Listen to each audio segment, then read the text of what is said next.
What's up, y'all? This is the next episode of Just Drink the Wine with your favorite West Coast Som, Darius Payton. So today's topic is the 8 major grape varietals. But first, before we get off into that, I want to do some myth busters. So one of my favorite things to do when I'm doing wine tastings is to actually not give you rules, but put you on game. So when we think about game, there's a lot of stuff in the wine world that simply is not true. One of my favorite things that y'all tell me is that you don't like red wine. It's too big, it's not approachable, it's too bitter. That's actually not true. Reds from cooler climates are actually very light-bodied, have nice red fruit character, and can really be enjoyable if you are someone that does not like big body wines or you don't like wines that are super tannic. I'll explain what tannic is later, but if that's not your cup of grapes, that's just fine. But you won't know if I don't tell you, because I'm here to give you the game. Another myth about wine is, oh, all white wine is sweet. That's also false. All white wine is not sweet.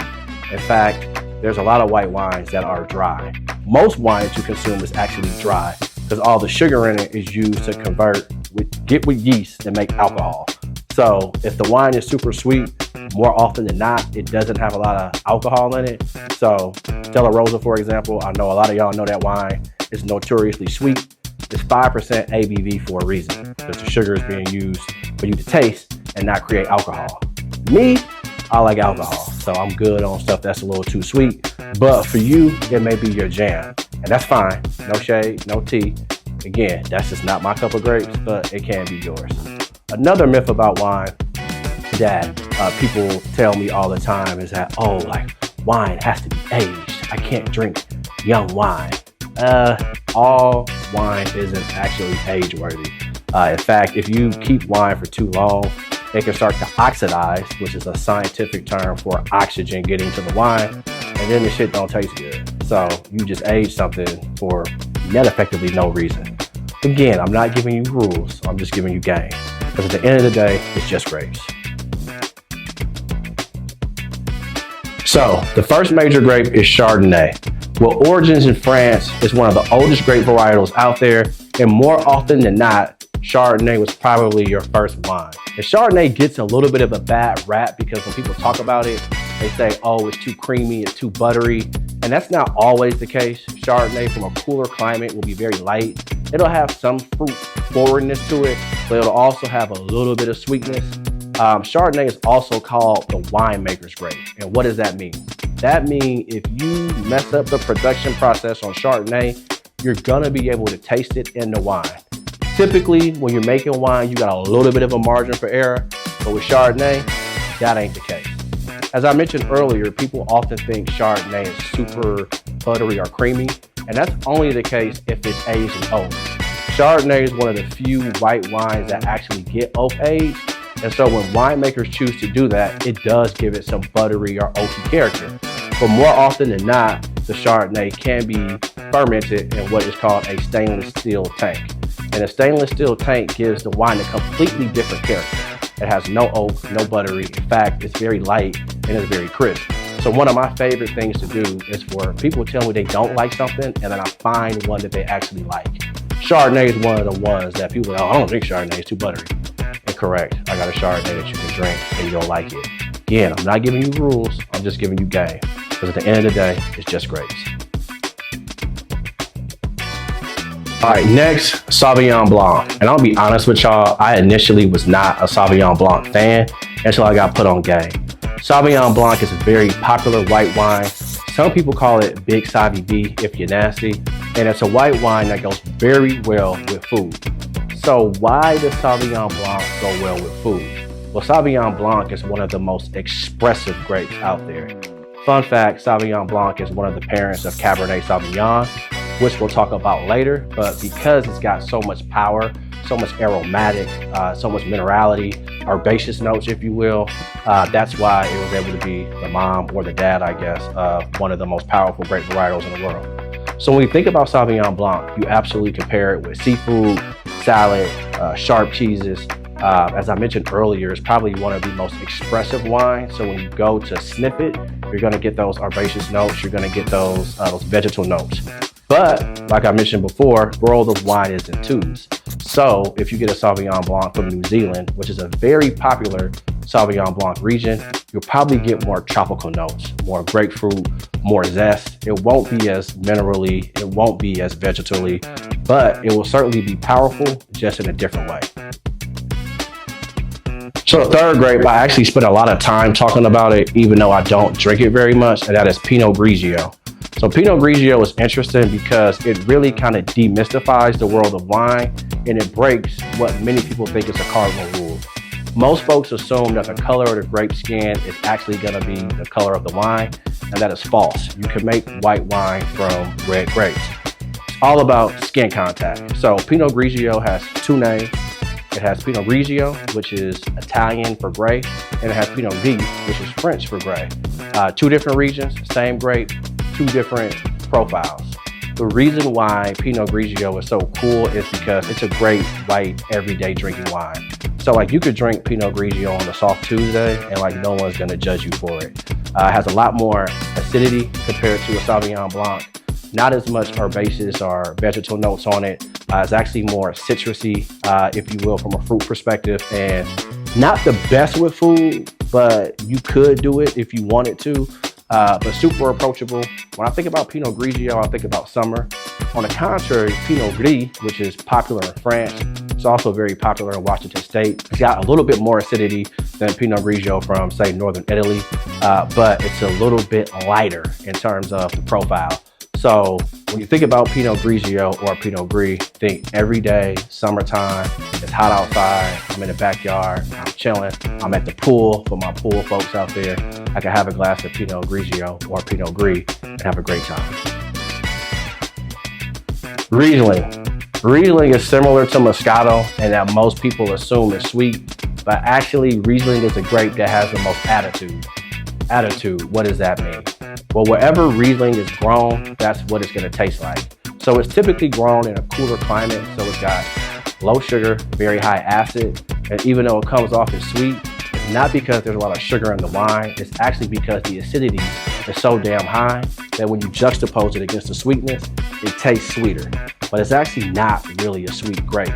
And it's very temperamental. If you get a Riesling from South Africa or you get a Riesling from another warm climate, it's not gonna have as much acid on it. It will have more of a ripe fruit, like a peach type of taste to it, but it won't be sweet. A lot of people think fruit forwardness in wine is sweet, and that's not necessarily the case. It just means that the grapes came from a place that has a longer growing season, so they got more ripe. So you can taste that fruit character, but that doesn't mean it's sweet. Now my favorite grape, Pinot Noir. If I could drink wine every day and I could only drink one grape varietal, it would be Pinot Noir. Pinot Noir is an excellent grape. It's one of the oldest grapes, and it's actually one of the thinnest skinned grapes out there, which is why it's incredibly difficult for winemakers to grow it. When you think about Pinot Noir, you probably think about Burgundy, France. You think about Washington State. You think about Oregon. All are places where Pinot Noir does exceptionally well because it does well in a cool climate. It can't have too much sun exposure because the skin of Pinot Noir is so thin. Pinot, in my opinion, is a great gateway to red wine. So when people tell me they don't like red, more often than not, I look them dead in their face and say, you do like red wine, and I give them a Pinot Noir from a cool climate region. It's gonna be very light, so you'll get more red fruit. So when you hear a wine professional say red fruit, that means strawberry or raspberry, and it's gonna have very high acidity. Because it comes from a cool climate, it's gonna have high acid. So it'll be very balanced, and it won't be super tannic. So it won't feel like you're drinking this big Cabernet Sauvignon or Syrah. It's gonna feel somewhat balanced, light on your palate, and just right. Again, Pinot, that's my fave. I'm never beating I'm in love with Pinot Noir allegations. So do with that what you will. If you wanna give me a gift, send me a bottle of Pinot. I'll love you forever. Next up is Merlot.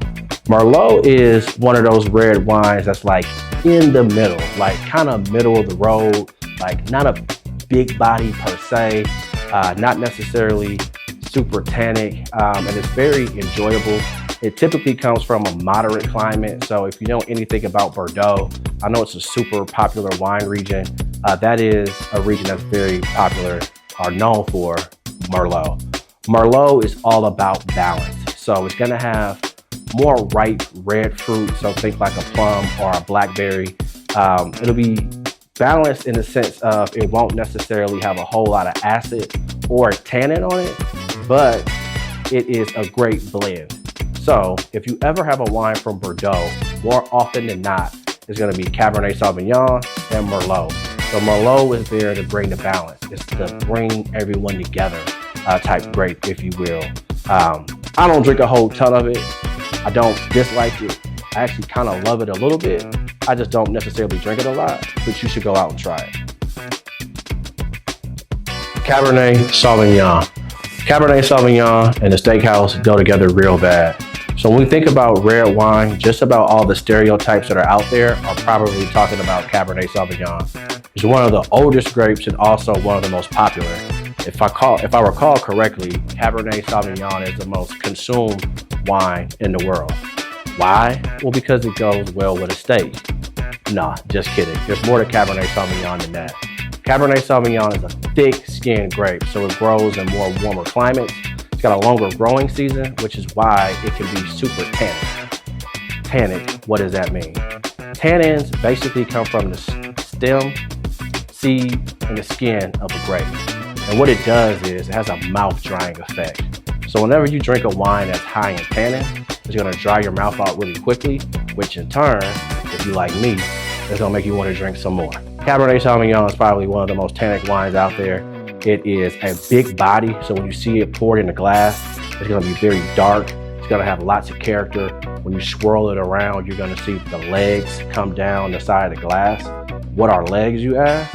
Well, legs are the kind of residuals that are on the glass once you swirl wine.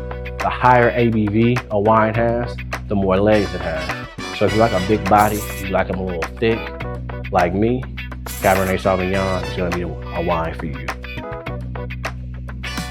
Syrah. So Syrah is kind of known for being an inky type grape. It's grown mainly in warmer regions. It's got dark fruit character for it. It's also can be called Syrah, depending upon where it's grown. So if it's grown in Australia, they will call it that. A lot of people ask me when I'm talking about Syrah, like, oh, it's so full, it's such a big body. And that is true. Syrah can drink fuller than a Cabernet Sauvignon or a Zinfandel, which are two very big body reds. So you definitely don't want to drink this one on a soft Tuesday if you don't have any food to go with it, just because in my opinion, it's going to be a little too big for the palate. But remember the cardinal rule, I'm not giving you rules, I'm just giving you game. Another question I get about Syrah is, what's the difference between Syrah and Petite Syrah? Well, Petite Syrah is actually a different grape. It's a lot smaller, hence the Petite, and two grapes got together and made another grape. I know y'all know how that works, so I won't get off into all that. But the Petite Syrah is a different version of the Syrah grape. It actually drinks very peppery, if you will. So similar, won't have as much ink on it. And it'll, I guess, taste petite compared to a Syrah. So if you're out and you see Petite Syrah, or if you want to sound fancy at a cocktail party with Karen from HR, you can give her that little random fact about Syrah versus Petite Syrah. So now I done gave y'all the game. Y'all know all 8 grapes. Now I gotta give you some homework. I want you to go out, whether that be to a restaurant, to a wine bar, to a retailer, and go try out some of these grapes. Don't get intimidated. You don't have to spend more than you want to spend. It's not about quality, it's about exploration. Go out, next time you go to a store, grab a Riesling, grab a Pinot Grigio, grab a Pinot Gris, drink it, and write down what you think. And go in the comments next time I post something and tell me what you thought about it. At the end of the day, it's just grapes. All right, so day 1 is done. We finally got content, shot for 3 hours. Couldn't do it without this amazing team behind me. Rod, Brad, Taylor, Chauncey, Brittany, and Jana. We hope y'all enjoy it. And for real, tap in with us. Like, it's just grapes. I am giving y'all game for free for now. But tap in with us. That's it.